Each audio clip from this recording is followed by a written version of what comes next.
Hey guys, Rachel from Past Building Consultants here. Today we're going to be taking a look at Class 3 building classifications within the SDA Rules 2020. This is really aimed at new SDA providers who are perhaps still finding their feet in terms of the building classifications and what kind of SDA they are going to build. So on page 29 of the SDA rules, there is a little table there which is about the SDA building types.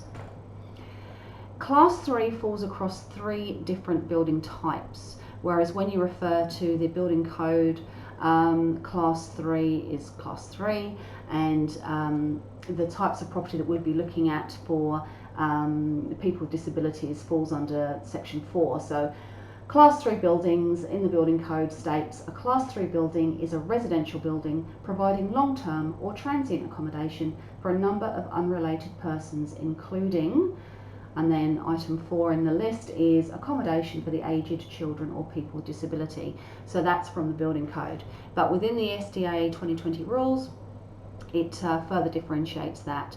And we are looking at, then you need to sort of be looking at the differences between the SDA rules and then the building codes as to your building classifications, and making sure that you and your certifier are speaking earlier on, and also the planning department too, to make sure that the building classification that you're wanting to achieve within the SDA 2020 rules is going to align with the building classification that you'll be achieving from your building certifier.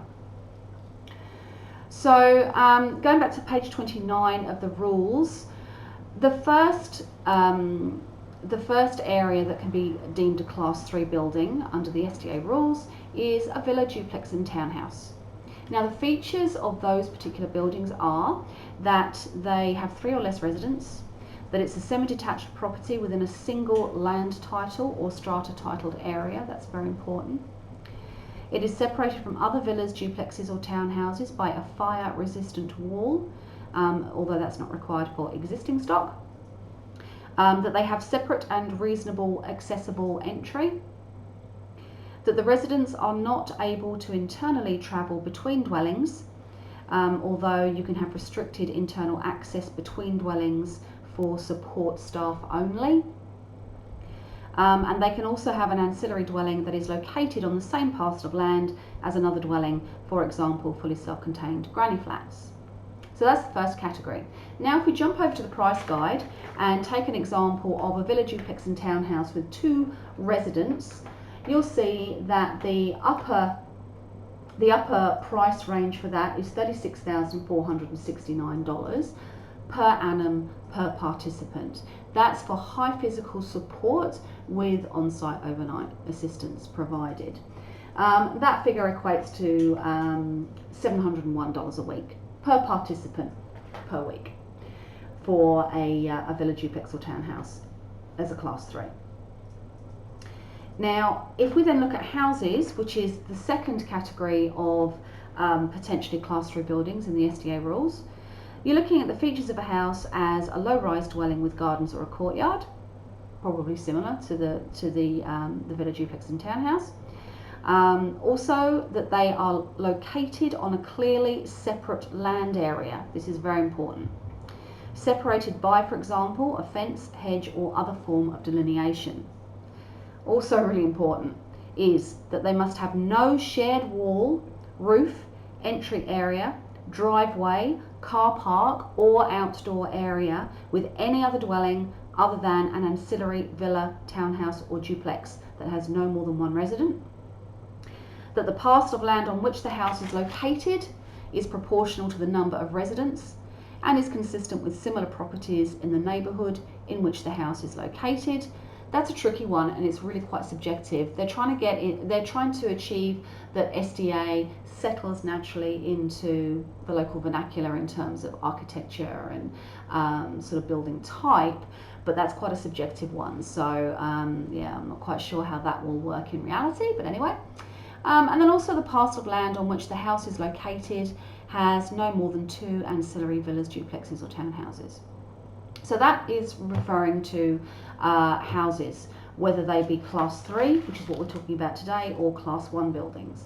Then if we jump across to the price guide and have a look at houses, again we'll look at 2 residents because that's the example I chose for villa, duplex and townhouse. We see that for that type of building, you're looking at $44,502 per participant per annum.